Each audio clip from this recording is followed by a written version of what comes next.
Roger Brooks' part was, That's specifically for tourism. right, and so, I mean, that depends upon our discussion. Yeah, economic development as a whole is that whole piece. Just Right. like in Geek Harbor, the Geek Harbor Chamber of Commerce has absolutely nothing to do with tourism. That's a city function. Their primary function is to, portray Geek Harbor and North Pierce County there as a great place to live. Come and join us. We will do whatever is settled for. The chamber is Yeah, what you're. the chamber, if it's the tourism side, but we need the guidance. Okay. We need that guidance, and because otherwise the city and downtown does not have a unique selling proposition as defined by Roger Brooks. Does not have something that nobody else has. It has nothing that, I'm gonna bring it to you. bring what to me. All right, Unique selling proposition, I think. good. So, Okay, okay. I mean, that's We'll just take my that. concern, because when you and I Right. have talked back, it has been, what can we do to help businesses, whether it's tourist dollars or whether it's resident dollars? Right. And we just need the guidance, and if in the end economic development decides that it's resident dollars, then let's put together a plan and figure out how we can fund that also. I mean, because tourism kind of has built-in funding through LTAC. Right. And then that's just, through this process, if we determine that the LTAC funds aren't being used the way that you guys want them to be, then we can make those changes. Do you have an example of a unique selling proposition? Oh, yeah, you haven't been to the Roger Brooks thing. There's a town somewhere up in Colorado, I don't know, Utah, and they have become the cinnamon capital of that Cinnamon area. roll. Cinnamon. Yeah. So the kicker is it's like, can it be our history? Do we have such a unique history that nobody else has? What would it take to draw people to Port Orchard? Is it kayaking? Are we the kayak capital of Puget Sound? There is something, this Mhm. person, I think, and I mentioned this last time, that Forks really capitalizing on Twilight. I think we're not capitalizing on.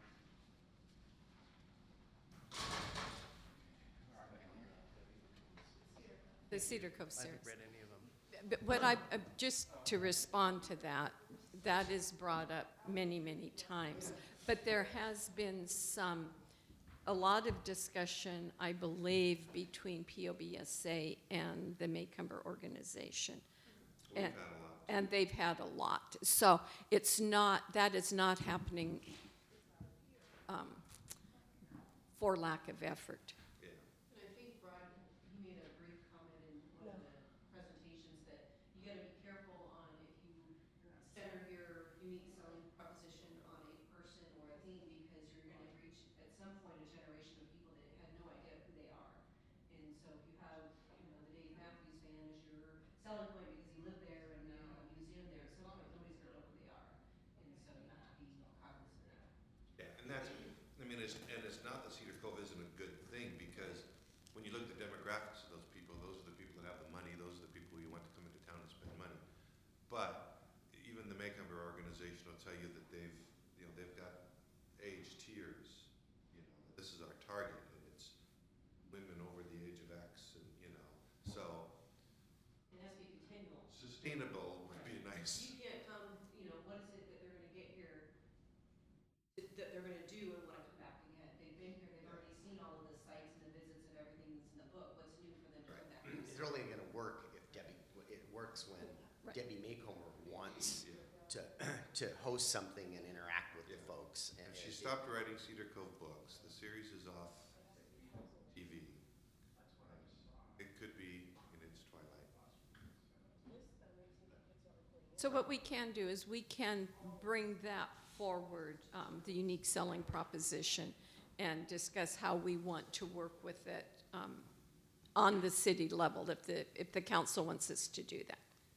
What I went and gotten for you guys is the park concepts. Right. I mean, our pedestrian path, the drawing to the right is gonna happen before the one on the left. That's the pocket park at Rockwell. Right now, that has money in the House budget for construction. May not get to the Senate But even if we aren't successful this year, I'm confident that we will be next year. And then really for downtown, what you're seeing there is an expanded waterfront park with, on the left side of it there, you can see an example of it. It's a hardscape, green hardscape that for the farmer's market, the car shows can still use it, but yet we're not parking cars on it. The mounded area there is kind of amphitheater type seating. It's for families to, there's seat walls with a grass area you can picnic, faces the grandstand, it's got facing to the open space there where the farmer's market could be.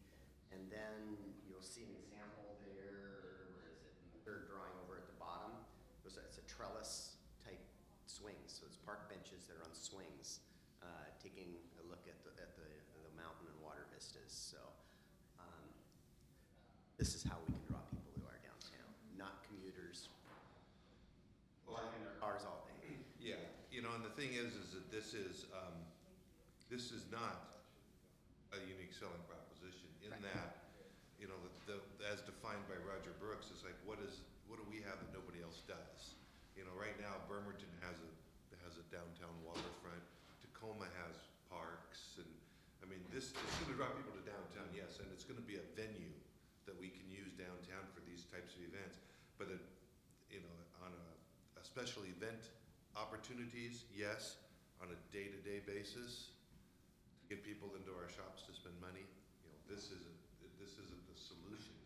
To me, people on a daily basis, it's solving the housing issue downtown and having 300 to 500 people living there that are shopping every day. Having this park solves the housing? No. No. Okay. There's another piece to that. Yeah. This is just a piece of the equation to use as a venue, to use for the public's use, which is a much better use than its current use. It's master planning our downtown, and we're working through a process there with the council, and downtown this isn't 2 blocks either. It's from the boulevard to Annapolis and probably up to the Bethel roundabout. That entire area needs to go through a process at the planning commission, at the city council, block by Right. block, looking at usage, zoning, and density. Yeah. Right, and I also think depending on what you do with a unique selling proposition, but also we're going to start working on some of the sub-area plans, which is a real key for me. And that takes us all around the loop up Bethel, across Sedgwick, down Pottery, Tremont, as well as the area that the mayor talked about, and up Mile Hill. What do we envision those neighborhoods to look like? And how are we going to move traffic through those neighborhoods? I don't know that we have there's a silver bullet out there No. that's the cure-all for everything. No. It's the park. It's Right. getting our zoning Right. and Right. and our centers plans in place. Right. It's sewers, water, And it's that- infrastructure. And that continually begs the question of what is the role of tourism Correct. in Port Orchard versus the making it a great place for our local residents Right. to come, hang out, spend their money. And that's, that was the idea behind I don't think we're ever going to be a tourist destination. It's going to be a weekend event and festivals. well, that's the discussion that everybody needs to have then, because. Correct, because Yeah, again, that has been my stance for a long time, is we Mm-hmm. don't have the big ball of twine or the ocean or which the mountain. is or the whatever. unique selling proposition. for Correct, Podunk Town. correct. Yeah. But what we can have is an excellent community to live in Mm-hmm. with amenities that are attractive to people out of the area that want to come in and enjoy them. So, Well said. so anyway, but we will, I've got that here on the agenda. We'll move forward with that. So these concepts are hot off the press. Yeah. Port of Bremerton sees them tomorrow night for the first time. You can say, okay. And city council will see them tomorrow night, and then you'll probably see them in Friday's paper. And the next Roger Brooks is day after tomorrow. It's this Wednesday at 8:30. And it's my understanding that this particular one is a summarization of the first three, and it completes that particular package that he's doing. And then I don't know what he starts in May. But anyway, I think the first three have been very beneficial to everyone that's attended. Okay, we will go on down to item number 3, and this is a discussion on the ban of sales of puppy mill dogs and cats. And Fred, you had invited this to be on the agenda. Yes, I was contacted by some people, as you can see in the email, who wanted to see if we would be interested in putting this through. And they admitted, as we know, that there is currently no pet store in town that's actually selling pets of any kind. So it's more of a symbolic gesture that we would not welcome any people selling specific kinds of pets. I think what happened was there is a place in Silverville that is apparently selling pets that were observed to be very sickly. And further research, apparently they're thought to be from puppy mills. So that sort of is what inspired this. And I thought, well, it doesn't hurt to have the discussion.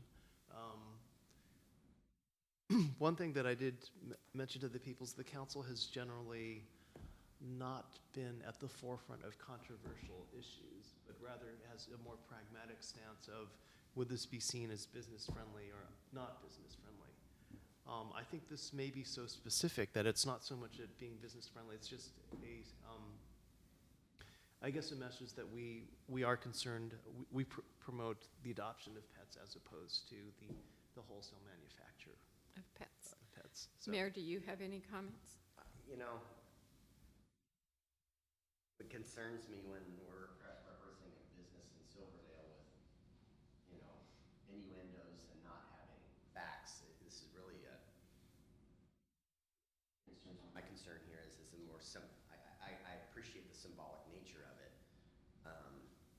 It's really a social issue, and I'm not sure that this is something that the city should be regulating.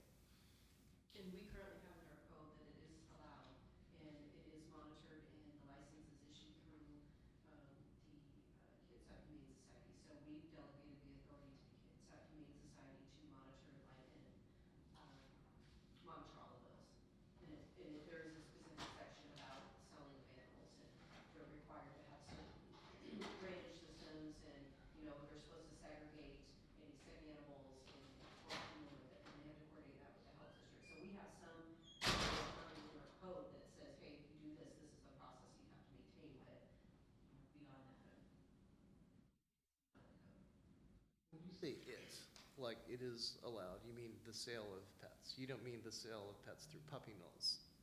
It doesn't differentiate, but it does ownership of animals offered for sale. It says that the owner and manager of the pet shop shall maintain or conduct. So it's allowed, but it doesn't go into details that you're allowed to have this type of animal or not, or this type of breed or this not. And I don't know if you want to get into, just like with anything else, you don't want to designate what type of sign you can have. Now you're going to designate what type of puppies you can have. It becomes quite. I would support it, but I don't know that there would be enough council support for something like this. And I appreciate what you're saying too. It's maybe something that would have very little practical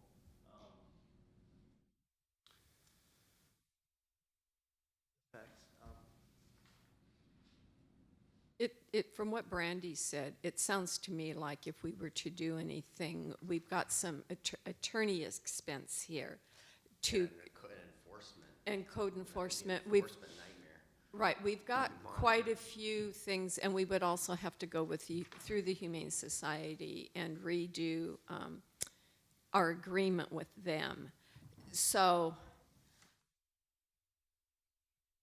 it's not an issue that I'm going to champion at the current time. So I guess I would say, Fred, if you want to champion it and do additional research. I know that there's a sample ordinance that was provided in the packet, and just reviewing it quickly, what's in there. Okay. But I would encourage, you know, if you want to move forward, look at chapter 7.16 of the Portage Municipal Code and see what is it that you want to add. I will communicate this back.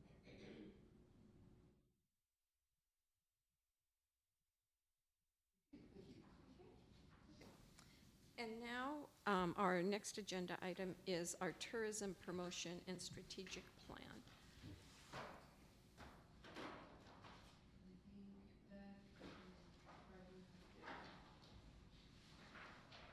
We have, This should be the same.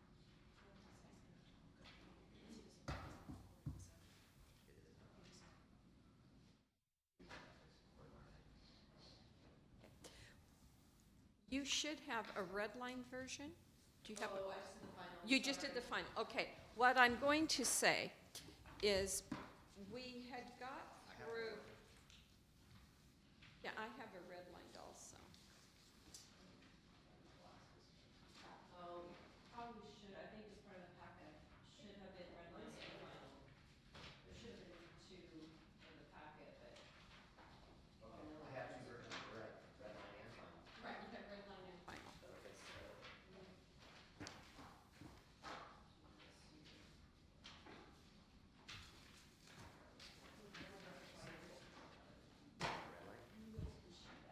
And then you should have a red line, you have a red line, you guys have a red line. And then you guys can share a red line.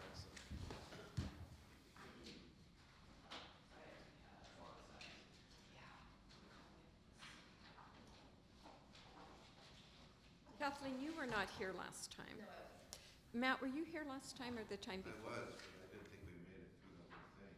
Well, We didn't, but Brandy and I did. Okay. You guys, okay. What has happened is we've had different people coming in and out of the discussion, and Brandy and I sat down and went through it just to make sure we had both read it and understood. And I guess I didn't expect us to implement that, or, well, I think sometimes it's easier to see both versions. Right. You know, in the, right. But at any rate, we in no way meant to say that that was what it was going to be. We just went through it to speed up the process, and we have had different people attend each one. We have not had the same people at all, and so we kind of went through it. So we can, I'm trying to find in my notes where we actually left off last time and where Brandy and I started.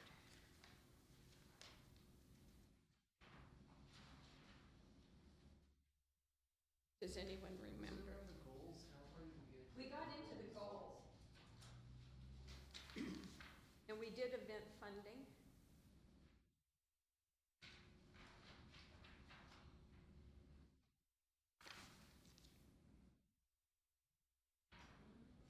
And I believe we did goal 9. My notes said that we were to move that in up to the funding.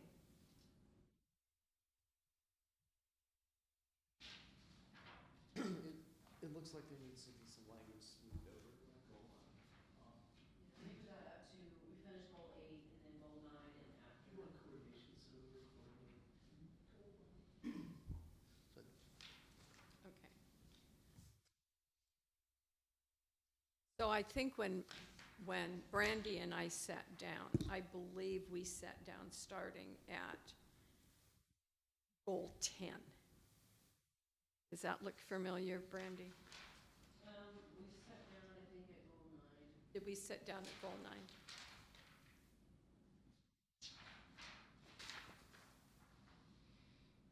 9? Okay.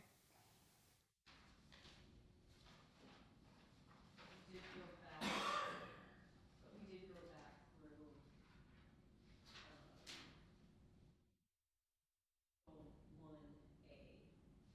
goal 1A. Goal 1A, 1, 2, and 3. Looks like we went back and just clarified some language. So what we can do today is we can go through the red line version and you can, or we can go with the final and then. So what's your pleasure?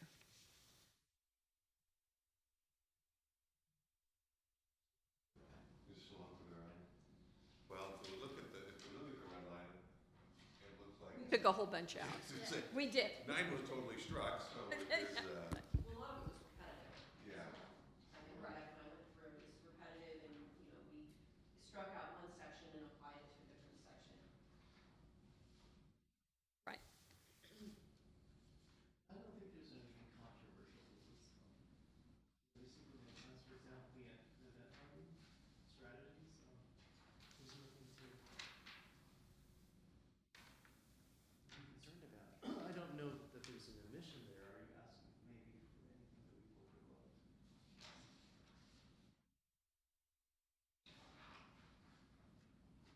I think what Matt said is very true. We struck out some significant sections.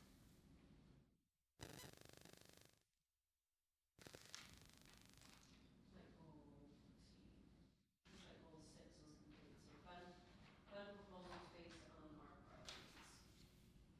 That was, goal 6 was deleted. And I think when Becca and I talked about it, I think we were, And the 6, city wasn't there yet. right, and 6 was done, I think, at our last meeting. Oh, yeah, right, Yeah. It We don't is, have any issues that we're wanting to, I mean, it's just we're not there yet. is the wording and stuff on the 50-mile plus and overnight stays there because the RCW mentions it, or? Because of reporting requirements and. Because we still struggle with the fact that we don't have, a lot of places for people to stay. Is there, where's that bill that strengthens? Yeah, no, the bill didn't make it out of committee. Okay. The bill is gone. But what Brandy and I did do with that section is, That I plan on inserting it if the committee agrees. right, what we did is we included attract visitors outside a 50-mile drive radius. We added the word drive. Because if we use a 50-mile radius, we can't include Seattle. And it goes all the way from out, right before Centralia, before Aberdeen, and right before Port Angeles, all the way to, after Marysville, and then, where that goes. So this is the 50-mile radius from Port Orchard. Yeah, and if you exclude those people, Right, and that's pursuing ferry. And then what I ended up doing was, okay, from all direction, what is 50 miles? So, then right outside Olympia, this is drive miles. You can go up to Tukwila, it's 50 miles. You can go to Port Townsend, it's 50 miles. So anything outside of Port Townsend, anything outside of Tukwila, anything outside of Olympia. And then the other direction is, everything outside of the ferry. So it's a little bit smaller, but that's drive time, we don't know. I don't think we really care where people come from as long as they come and spend money. I Well, agree. the But you're reporting saying, requirements that have to track it, right, so- but for the sake of this thing. Well, and with the wording says encourage. It doesn't say shall, it says encourage. Does it have to be, right up there as meet the people last time? I mean, it's certainly an important one to consider. I'd love to get people from Canada, but it does seem like we're, maybe could be the last one. And that's the thing, is that right now, we're all in agreement that it's a 50-mile drive, but, 5 years down the road, if the LTAP committee wants to draw a hard rule or whatever that says, by golly, if they're not coming from 50 miles, then we're not gonna. LTAC doesn't have that authority. No. Well,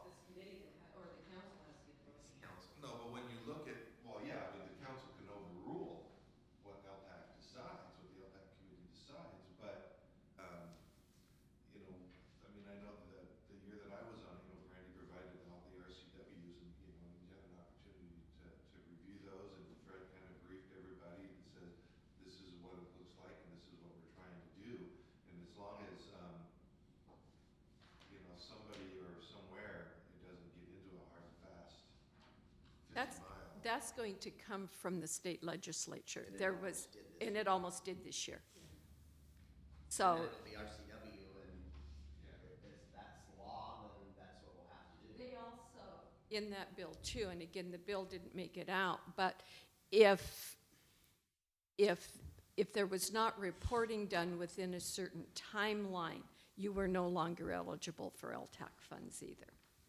And part of that was not just at the local event level, but it was also at, I thought, the jurisdictional level. That if the jurisdiction didn't do the appropriate reporting to the state, then, that was going to affect the distributions to the various entities that had. I think it's important that we have the guideline in there, and that we should look to draw people, but we know in reality, we're drawing folks from across the pond. That's our primary, and as these passenger-only ferries become reality, it's gonna be even easier to get here.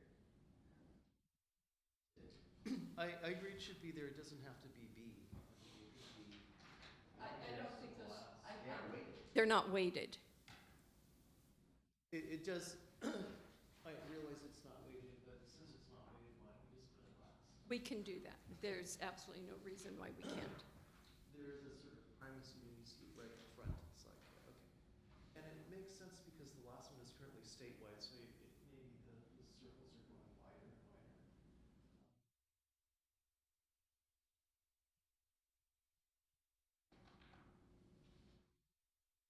I mean, we have an intent, and then we have reality. And as long as our intent, it's in good faith that we're trying to expand our circle. The other thing that I want to just mention with that, Mayor, is these LTAC funds should not be used to market to people in McCormick Woods or the west side of town. They should be used to market to people out of our general area. They can't be. It's legally, they can only. I don't think the committee has actually marketed that specifically locally, but and some of the recipients are more conscientious than others. For example, the City Museum knows they cannot take out any ads in the Portage Independent because that's just the wrong demographic. I think this is good for an overall tourism, and I think we're on the same page because. But Chimes and Lights is putting a stuffer in our own citizens' mailer and call it marketing. Are they? That's not through lodging tax, Okay. yeah. Yeah, no, that's a lot good of thing to that do. is done at the, right. And is- that's what Bay Street Association does as well. When we advertise in the Independent, that's not lodging tax funds. Okay. Right. So as long as everybody gets that, then I think we're good. So we haven't had a chance, everyone, to read this final one. So we can either do that now, or we can read it and you can come back with comments next month. Our goal was to have it to work study in May. So we'll have one more ED tourism meeting before. Correct, correct. I have a question. Uh-huh. Not being here for the last several meetings, I noticed on the first iteration that you have a lot of action items that were incorporated into this plan. Which And page are you on? I'm on the red line version, just looking at the old version. Which page? Page like 13 of 16, for example, in the goal 9. I mean, but with all of the goals, there were a lot of action items included before, and now it's looking more at strategies and fewer action items. Is that the direction that this is going? This isn't really a specific way to carry out these ideas, like encourage events. If you're looking at the new version on page 11, event funding, strategy 6A, encourage events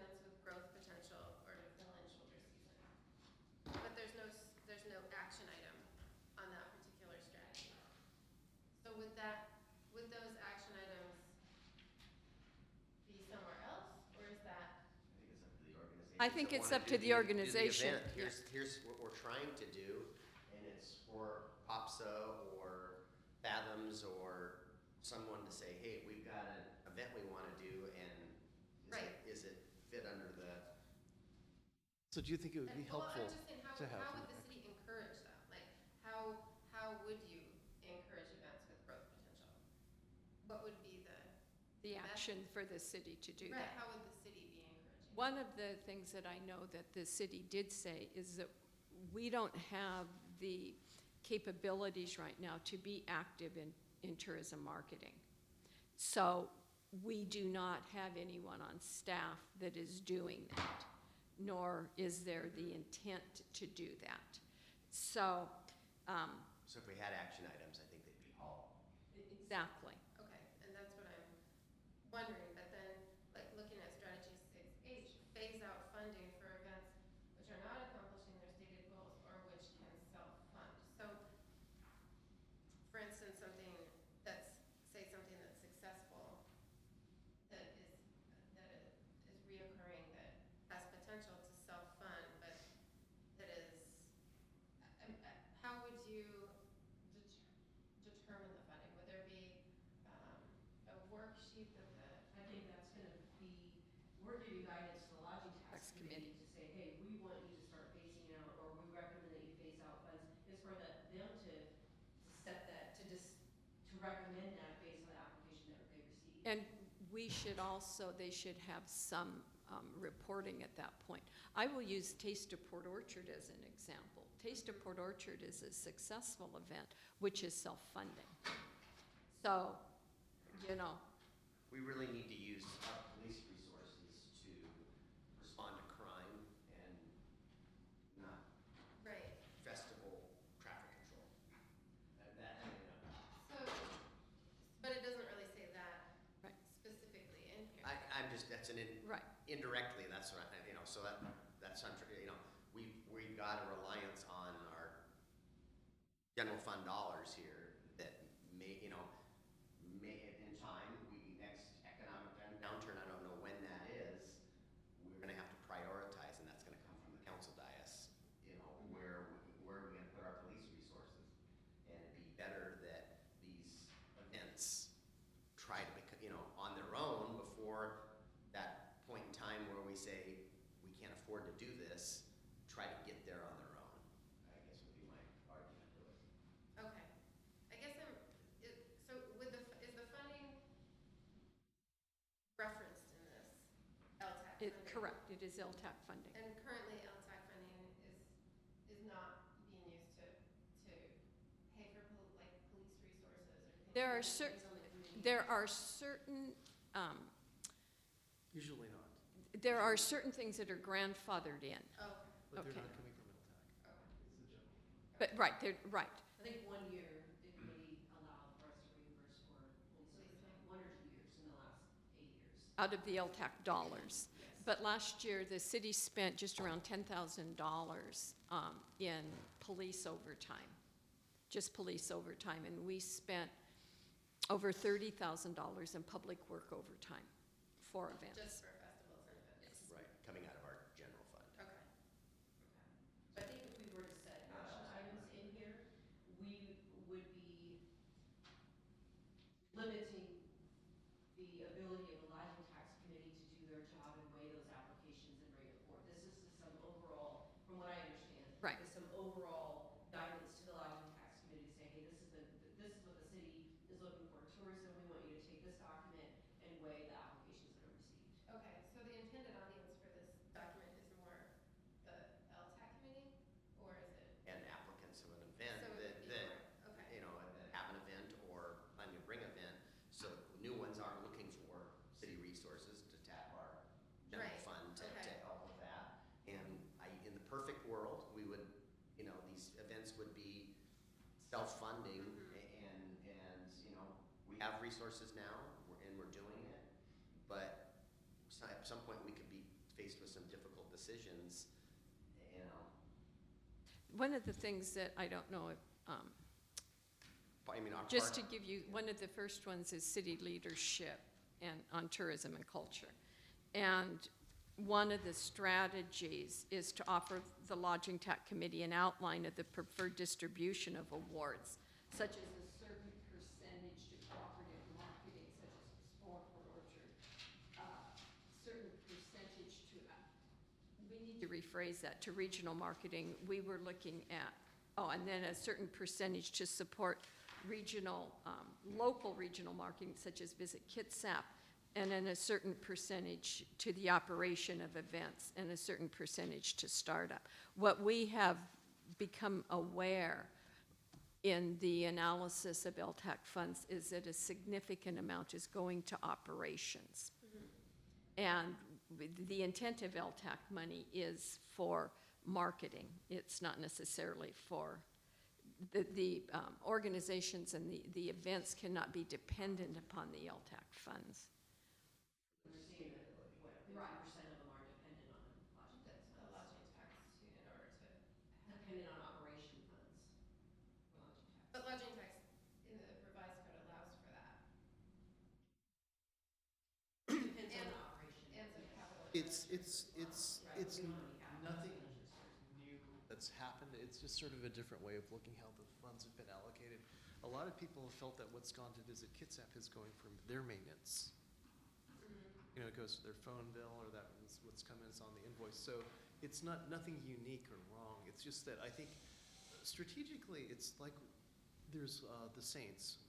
We love them as an applicant. I mean, the committee likes them, and because they pay for most of their own They only ask for the expenses. deficit, They ask for very 5,000 little, for the site already. just for marketing, and others, like, we're paying for maybe some of their floats, which then go and market us out of the area, but, Right. so it's a different way of looking at it. I think the committee would probably welcome the direction. I know that they were, a little puzzled that there should be support for Visit Kitsap, and they didn't understand, well, you know, if you're gonna say that you want them fully funded, then they would prefer having that direction up front, so then they know there's less for them to allocate. But for them to decide on their own and weigh it with the other applicants, it was, I think that one thing that would assist organizations too would be a different LTAC application, maybe a worksheet to work through along with the application. Yeah, we had talked about that when Brandy and I met, was a different application. The other thing, and I don't know, Kathleen, if you were here, but under Goal 2, Strategy A is to allow first-time applicants, events, and initiatives to apply any time of the year. And that the reoccurring ones could apply during the normal cycle. But just an event such as Nick just brought forward, because they didn't know about it, we would have a percentage put aside. For that. Right, and they could just come to the LTAC committee and say, we'd like to do this, and there would be some marketing funds for them. Because events like he's doing is truly an out of the area Right. event.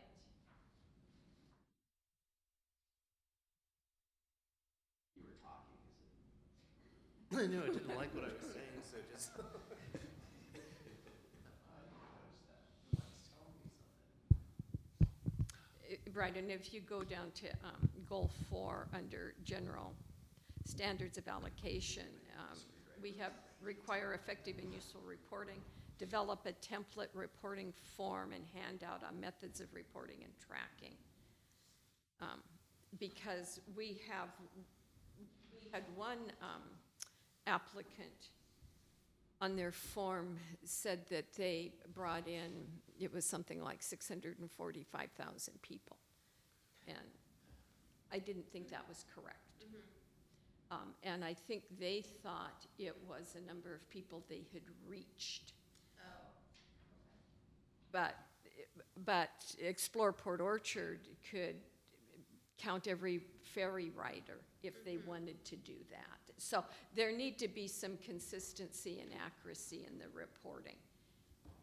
we need to publish some guidelines. Yes, yes. I think also on that is, part of the problem is that everybody, most people fudge on their numbers because they're afraid that if the numbers are ever used as a judging point, then they would be left out. You know,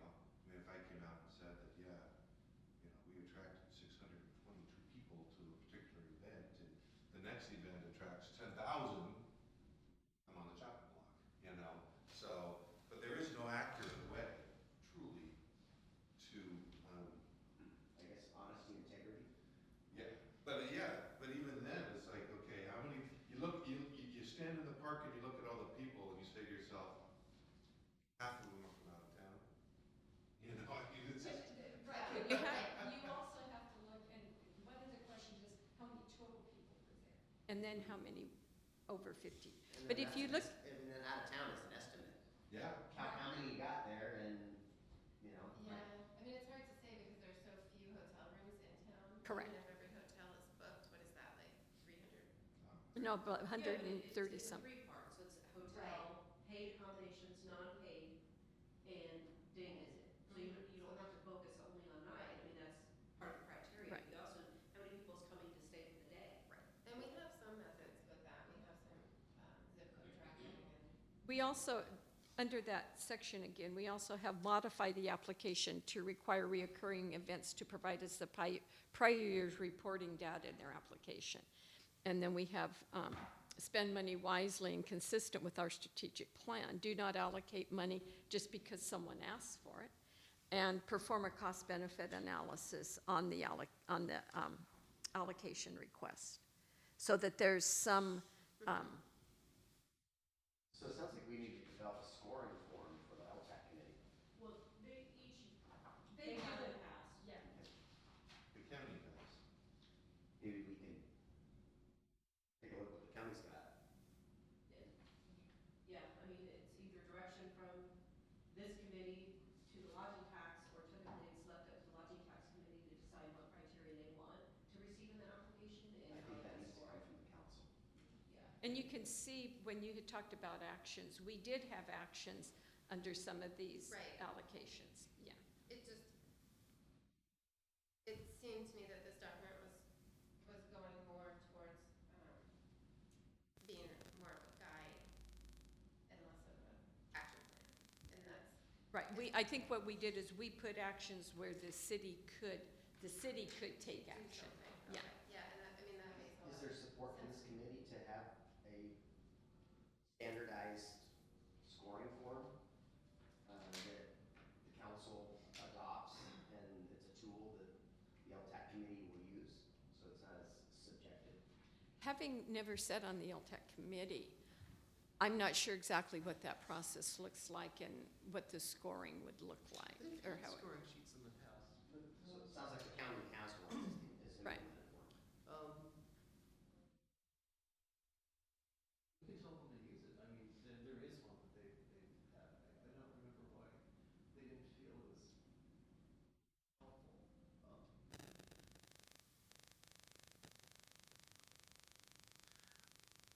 Depends on who you get on the committee. I guess I'm saying if it was a policy to use it, then the committee would use it. And an outline of this strategy 2A, the percentages, Mhm. that would be helpful to applicants. Lays the groundwork, Right. Right, going into it. right. And if the applicants had this same outline, like this, here's what you're applying for, and a certain percentage of shows, say, like a Bay Street Association event, which I'm familiar with. So, you know, if you outline this percentage has to go to cooperative marketing, this percentage is for regional marketing of each applicant, that would be helpful to the applicants to know that, I think, going into it. So are you asking this committee to decide what the percentages are? No, the No, council's I'm gonna just do saying that. The council could do that. Yeah. Ahead of the LTAC process. Correct, Yeah. correct. And here's the application and the criteria we want used to score these, then I think that process would go much smoother and not be as subjective. And I think that's what we're trying to do with this Right, document. yeah, I think that. You're right, that's the goal of this document. So we do have, and when we get to the works, by the time we get to the work study session, I will bring the current resolution and ordinance, red line, based on this, or, based on, I'll amend the code,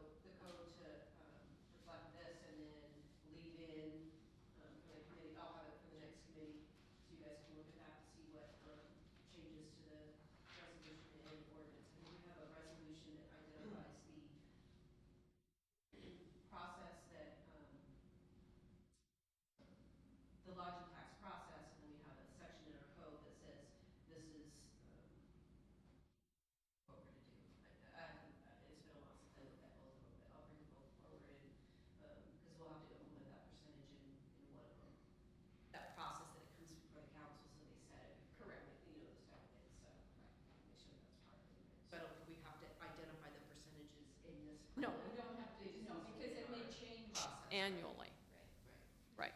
I think it's important to remember though, that if we're looking to promote and bring tourists in, that there really needs to be a good balance of, what are we bringing them in to see? And if the lodging tax is historically paid for that, like say a float or, whatever it is, if what the festival is not being funded, then there won't be anything to promote. So I think it's important to remember that, while lodging tax may be used to be paying for some of the operations expenses, those operations expenses are what is bringing in the tourists. So if you don't have the ability to pay for the operation, then what would you be promoting? And right now, currently, looking at, well, if we're promoting tourists to come into our town to see what? If the festival isn't there, are we prepared right now to provide other attractive amenities? And so looking where we are right now, currently, as an ability to promote ourselves as a town, is that, I guess, of the quality that would be bringing in, the people that are being marketed to without having the event that you're marketing funded? That's been one of the challenges. I know that, for example, like Hawkins by the Bay has become more dependent on funding from lodging tax, and we're very skeptical about who that's bringing in and who's appreciating it. Right. But if we don't But- support it, But if you're not, would be then no there wouldn't be process like that. anybody coming in. So- Correct, but Right. And my so- question becomes at that point is why isn't the merchants sponsoring it? You know, have they looked for other revenue sources? Yeah, have they looked for other revenue sources, or are they just dependent? Has it become so easy to get LTAC money that they don't look for other revenue sources? I think you'll find that a lot of the Fathom sponsored events feel that they have taxed their sponsors. I don't know whether or not that's the case, but they feel that they have asked everyone.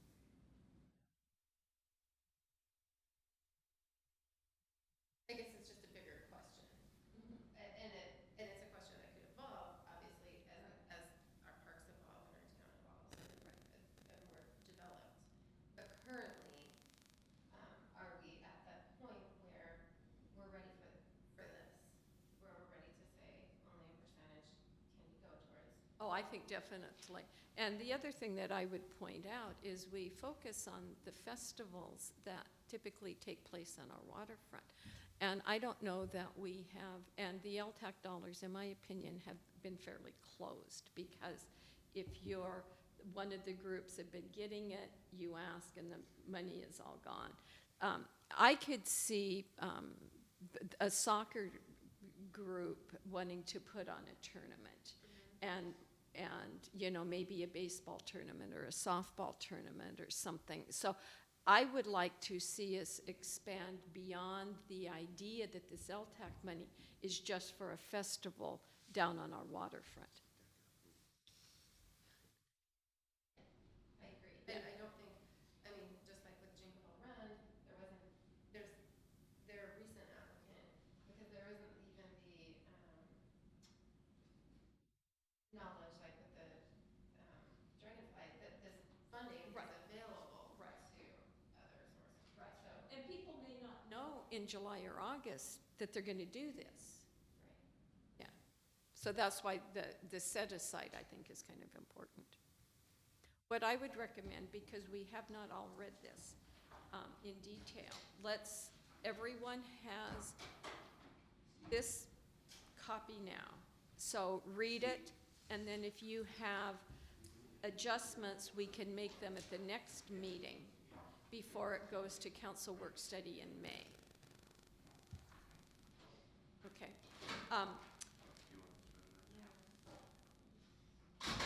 The other thing that, because I'm thinking about it right now and it's not on the agenda, I would like to perhaps move our May meeting. Our May meeting would be scheduled for May 7th. and I am out of town on May 7th. So I would like to meet, however, you can all take this forward without me here. But I would just want everyone to know that I would not be here on May 7th. So if there's May another, 7th's a Sunday. oh, then it's the 8th. I'm doing my half marathon on the 7th then.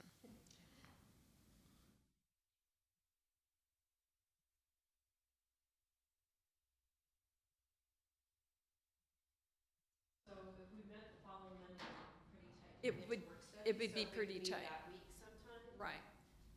And I I give, think the Roger Brooks, I think, will be that Wednesday. will be that Wednesday. Yeah. He's already released the date. I don't remember, but I thought it was, yeah, I can double check. So I don't know if we would do the Tuesday or Thursday or. I won't be in town, I won't get home until late, just in time for council meeting, probably. Tuesday night. Uh-huh. Okay, so. May 1st? Yeah, I have no problem doing it the week before. It's, You have jury duty. Yeah, I have jury duty that week, so I don't know. if Somebody I'll can be fill there. in for Brandon. Yeah, I mean, I can have Janine or Well, you just well, say- Janine, actually, I won't have staff here because Janine will be out on FMLA and, it'll just be Michelle there if I'm out. okay, And she watches the phone in the front desk, so. so May 1st is, unless you don't have jury That would be- duty. Yeah, I mean, I don't know. Maybe Probably have to like- show up the first day. Yeah, I did last time, that's so jury duty, I got pulled in, but. Okay. Following the Roger Brooks, is that an option? It's an option for me. Then we start at 10 instead of. Yeah, do you want to do Which that, day is start at that? 10? The 10th? So the 10th at 10 o'clock is when you're moving this to? Yeah. I'm just gonna let somebody send something out that modifies this in my calendar for me, otherwise I'm gonna mess it up. Are you good with that? Yeah, He can't attend the 10th. But I don't have to be there. Would you want to keep it on Monday and I don't have to be there? I'd rather have you. But the 1st is good for me. We can just set up the recording ourselves, or. Well, Carrie usually. Carrie does. can set Yeah, it. so that's not gonna be an issue, but I mean, as long as it's audio, then I can go in and do. And it means that edits we for would the really have to take good notes. Land use will be in the council chambers that On morning, the 1st. I think. Not the first, no. Okay. On the 10th? Yeah, I think so. I think they're being moved. Because they're the second Wednesday, Okay, which is the same week as Roger Brooks, so, okay. or third, are they third or second Wednesday? I think they were third Wednesday. I can't It's on the calendar. Okay. Are you guys okay with the 1st? Let's do the 1st, because I would prefer more council members be here. Oh, 9 or 10? 9 is our standard. Oh, you didn't say the 10th at 10 originally, so I didn't know if that was. Right. Okay. Oh, that was because of Roger Brooks. That was because of Roger Brooks. Okay. Perfect. Okay. That's that. Now, going on down, we have the street closures.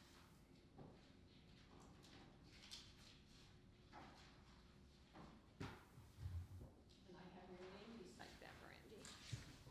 Yes, we received a couple of bids for street closures, and so, these are not the normal street closures. For example, they're not like the Jingle Bell Run or the cruise or the Chimes Alliance. And so I think the intent of the code was to say if there was any new street closures, it needs to go before either this committee or the council to approve the street closures. So, and just keep in mind that it's not a new process, but we're transferring over the liability to the event organizers versus the city for any state closures.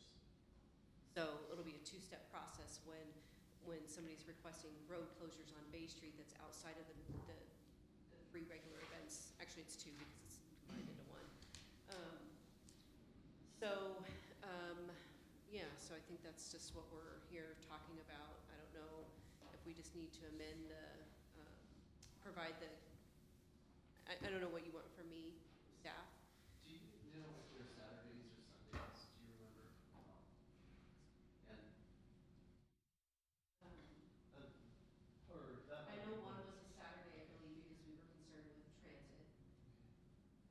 There was, at a policy level, I believe it's something that needs to go through full council, just like we used to do the event applications. I also believe that full council should have a policy on street closures so that the applicants have an idea of what's going on. Things, although it's temporary, it's going to be temporary for 2 or 3 years. But if there's any conversation about closing Bay Street, we've got Tremont going to be under construction. And I suspect there's going to be more pressure on Bay Street with that.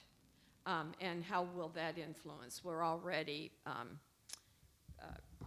altering people's, their normal traffic patterns. And the state may not authorize it. And the state may not authorize So it, whether the correct? state approves it, is gonna be based on if it's gonna go to council. So if the state approves it, then it'll go to council, but if the state denies it, they won't be able to close the street. Right, and the one that I just saw that, the brief thing that went out, I didn't click through and read all of it, but the one event was closing from Frederick to Harrison. Was the way I read it. Well, I think one concern that we, And the other one is the, yes, and that is the Mustang Club. Why are they needing a street closure? They hold theirs on the waterfront. Yeah, they want they don't to want to be just like the cruise. They want to close it out and They have don't have that cars. many cars. That's, my understanding is that they're planning on more cars. So they want to close Bay Street for the whole thing. They Well, want they to. haven't, I think step one is they ask for more parking lot. They're utilizing over by the Marina Park and that's it. Let's expand their show across the waterfront before we start closing streets. And we have to remember, we have to have a traffic flow, and we can't take people necessarily down Rockwell. We can't take a lot of traffic down Rockwell. It's not ideal. It's not ideal, and there's no left-hand turn when they get down on Rockwell, to Bay Street, depending on where they're trying to go. And I didn't think, the one I looked at, I didn't think that the fire department would have, I couldn't see where the fire department had any access to downtown. So I think there's a lot of issues, and I think that's why council probably needs to set some policy, is if we are going to close Bay Street, that there would be certain areas that would be available for closure. Well, let's start, if we're gonna close Bay Street, let's start with from, Frederick to Sydney, and allow traffic to come down Sydney and make a right-hand turn. Right. Versus holistically closing Bay Street. I mean, that would be much more ideal to bring traffic, up Kitsap And down. and drop them down and close. We've got the vacant lot, at 640 Bay Street. We've got from Frederick to, and really you could take it, you could take it virtually to City Hall. The closure to City Hall to Sydney. Like they do for Chimes and Lights. Exactly. Channel Lights closes all the way to Frederick, though. Or, Sydney. If we get, They you know, close- This is only because of the Jingle Bell Run. We only do Sydney, but once Jingle Bell came in the picture, it went to Harrison. yeah, it closes to Harrison. Because of Jingle Bell Run. But once the Jingle Bell Run's over, we release Harrison to Sydney, and it's only closed from City Hall. I think what I'm getting at is the event gets big enough, we can close bigger areas, but let's do this systematically. Well, I the think other it's thing, more the ideal one for- event was also going to have activities in the back, so there was no way for traffic to get around, and there was no way for buses to get around. well, who's paying for the cost of the closure? Like the Well, police, that's- the barricading. Are we paying for it, or are they paying for it?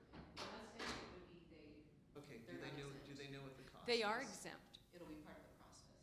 Mustang is not. They came before us 2 years ago and asked to be exempt because they found out they were not. And it was denied. Oh, was it really? Oh, wow. I didn't realize good. that.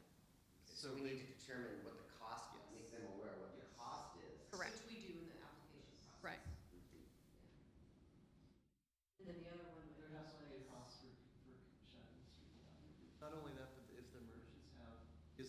their business or not. They have to, they should have an opportunity to give input. And we do, we send out that public announcement. But I would think, although we send out the public announcement, if you're closing to Harrison, how would that impact the Bay Street Bistro, depending on, because they do that Sunday supper, which is, I'm sure, a pretty significant thing, and I would imagine if we were messing with their Saturday evening dinners too, I mean, and, yeah, and we're gonna have some new ownership, like at the Bricks and, you know, some of those other ones. So, I don't think these events are necessarily bad for restaurant businesses and the bars. as long as they can get in and park. But we still need to be able to move traffic through town, and going down Rockwell isn't ideal. No. No. I think there's another event that's not closing Bay Street, but they're closing Frederick. And then I thought that they were closing the backside of Sydney, the waterfront Sydney. It's not, they didn't ask for Bay Street. They didn't ask for Bay Street. It's The just- other thing one of them asked for was to use 640 Bay Street, and we haven't had any discussion on that whatsoever. Was that going to land use? I don't know why No. we wouldn't, as long as they provide insurance and clean it up afterwards. Do we want to charge a fee? Why? Yeah, we don't for the waterfront. Do we want any policy? We'll spend more money collecting the $50 fee than Well, we no, will. depending on what the fee is. But do we, want to Percentage of encourage the sales. I'd rather encourage the use of that lot than closing more streets. There are already fees incurred with just applying for that. There's a $50 application fee. I don't want to discourage the use of it. It's do a we vacant want lot. any policy about what types of uses can be made there? Do we want someone to come in, the Humane Society, and sell pets there? I mean, do we care? Do we care if the local marijuana stores want to have a festival there? You know, do we care? That's just my question. Do we want some policy about what may or may not go in there? Yeah, it would go to land use. We do. Well, it depends on the, I don't know. Do we get in our same situation as the sign As the code sign. is that we're discriminating one user over another user? You know, I think until we have a problem, You Well, just their let it use go. They have to put in a public event application, Right. so that's how it's vetted. So they have to, so if they just wanted to have an event and just use that 640, because they're using public property, they have to, that's the definition. that's the trigger for that event application.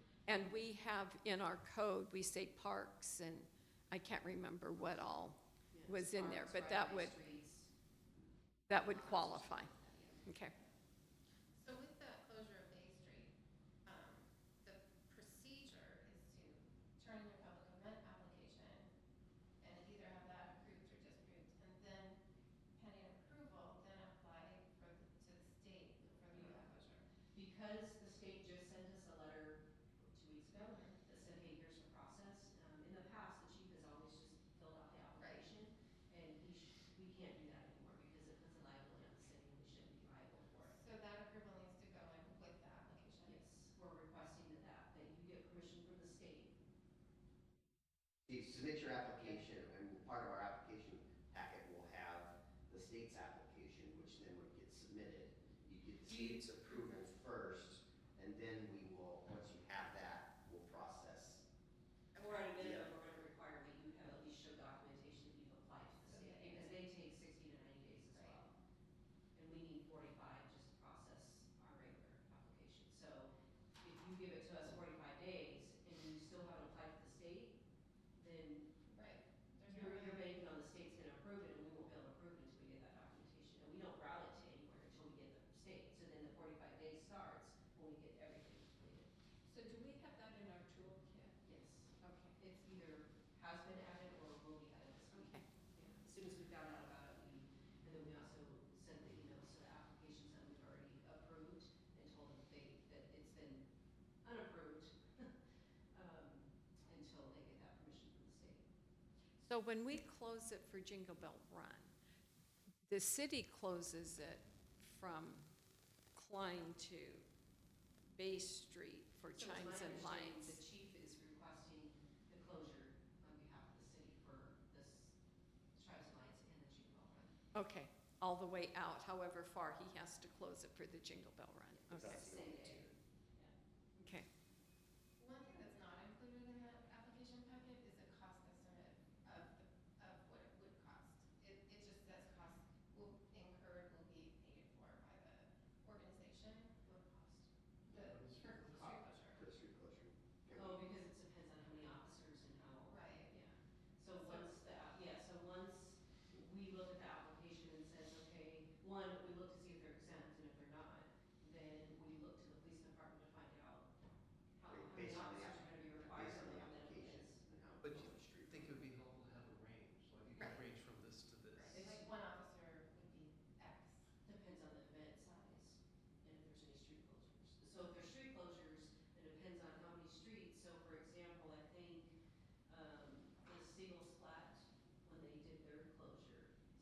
So can we give a high on that? Yeah, I think that Just would a be range. helpful. It's about 1,000.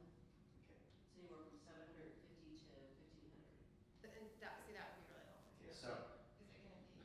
I would say And that's a range the question from, we charge for Public Yeah. Works. No. Why or why not? I mean, There has been support by the council. no, are they part of the closure of Public Works? Are they the ones Yeah, they putting have. their? Put the signs. Right.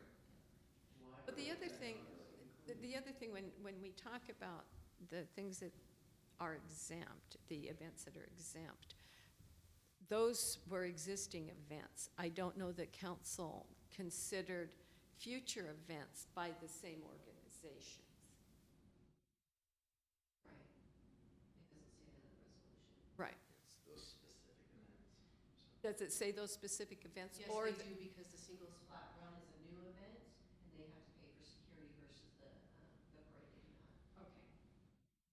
So I believe it is event So specific. back to Kathleen's question, can we put a range of Yeah. $750 to $1,500? That would be super helpful. And what I'm gonna do is Estimated. tie back that Yeah. resolution. The resolution sets the, when you hire for off-duty officer or off, I can't remember what it's called, but there's a resolution, I think it's like $75 an hour, and there's a minimum of 2 officers, minimum of 4 hours, blah, blah, blah. So Yeah. I'll tie that in there. That's good. I do know that when POBSA had to pay for the police officers during the Hog Fest, the bill was about $1,400.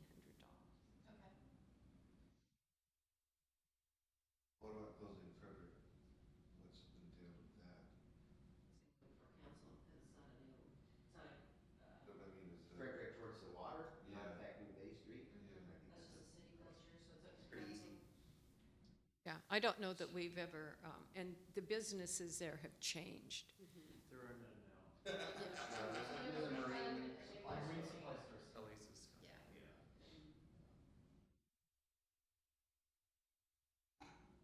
Pretty easy. Yeah. The one where we've had more questions is Harrison, because there's quite a bit of active traffic Well, transit. and Yeah, transit. It affects transit. And there are more active businesses there. Right, right. So what did we decide on street closures? We are, I'm gonna bring forward a draft amended code that talks about that there should be some sort of council approval for whatever events that have been brought before, and then provide a draft policy as well. a draft policy, and then we're gonna make sure we have that application in the toolkit, and we're going to determine kind of a range of cost for that. That's estimated cost. The estimated cost would be helpful. We'll put that in the toolkit and on the application. Or even for what becomes before council, the two applications, if we have an idea of what it would cost the city. Yeah. Okay, then, Fred, you asked to put on a central public bathroom? I just wanted to put this on our radar that apparently, you're probably aware that in Sequim and in Port Townsend, they have public bathrooms. It's a standing building that's open to the public in the central part of Water Street for Port Townsend.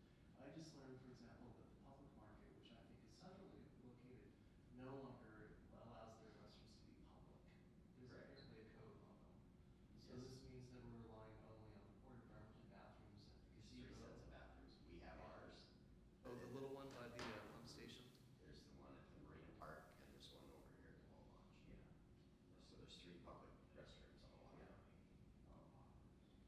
So we're lacking one actually in the middle of Bay Street, is what I'm just bringing up. I don't know where It's you private put one. business. It's a private business.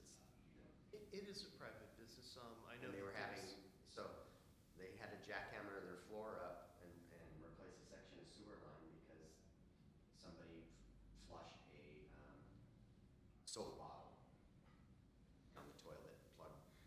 You know, they're having problems with homelessness, people, you know, And bathing in their they're also restrooms. charged- No different than what's happening at West Bay Center. They had to put codes on their doors to prevent the homeless problem that they're having, you know, people beyond their customers using the restrooms. And then I think, believe there's in a code too, that if a business is providing public utility fee for that as well. So they get not charged the regular rate, but they also get a usage fee, the utility department will know that, and I know that that's. So there's the cost savings if they. It's- It is it's not- not- That's, yes. yeah, it's not, that wasn't the driving force. The driving force is vandalism to the No, restaurants. and I certainly understand the inconvenience to the business and why they would do it, but what I'm saying is for your average visitor or tourist, it is less convenient for them to have to. Well, really scour. if they're a customer, a tourist is typically a customer somewhere Yeah, downtown. sometimes people stop because they want to go. And it's, you know, they see something right there and they get some. I- Do you need a key? Or broke. Do you need a key? Well, the key's available. Yeah. There are public restrooms downtown. But Just Is want to the put it on the marina, radar. are the marina restrooms always open? the ones in the park are, the ones at the boat launch. The showers are not. The showers are Showers not. are not in.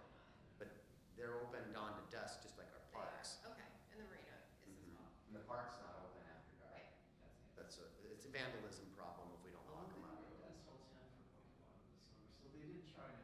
Right, to I be found more it. Dawn to dusk, I mean, in the summertime, it's Dusk not is dark till 10 dark, o'clock. yeah. That makes sense.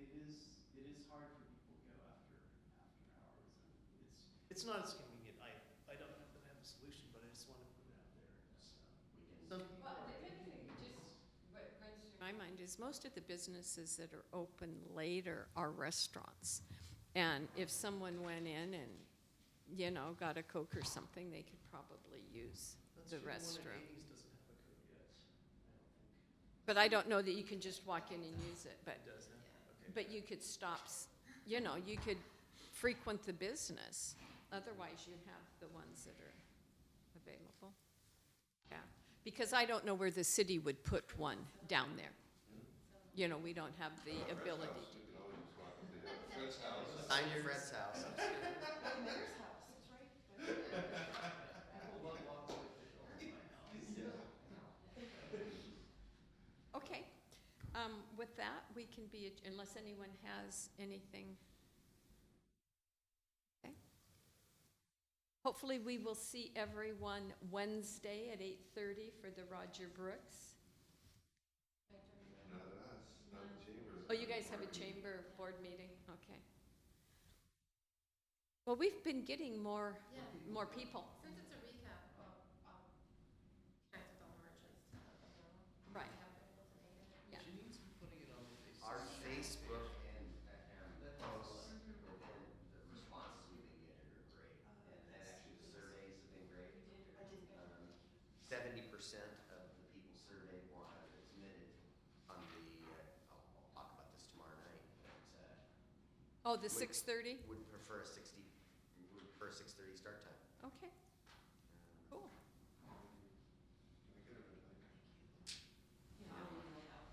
I'll hand them on. Thank you guys so much for coming. Want both red line in? And then, I don't know how it's gonna affect lodging tax, but, I don't know, chamber resignation, resigning as a chief. Oh, she has. Has the county found anyone to? So they're looking for her replacement right now. Wow, that's a big deal. I wonder if she's going back into. Because you know, Well, she's, they made a big deal about change. she said that she'll still maintain part-time of her, consult visits, but she's gonna extend, time available. We do all the application, to say, it's important for her to talk. I'm going out there tomorrow night. She give probably a calendar for today just because it's Wednesday. presentation. I think she puts it on Facebook and. Carrie Borsman is supportive of it. Larry has not been But also supportive. to I know that She has. I get several Roger Brook notices. Axel's up for reelection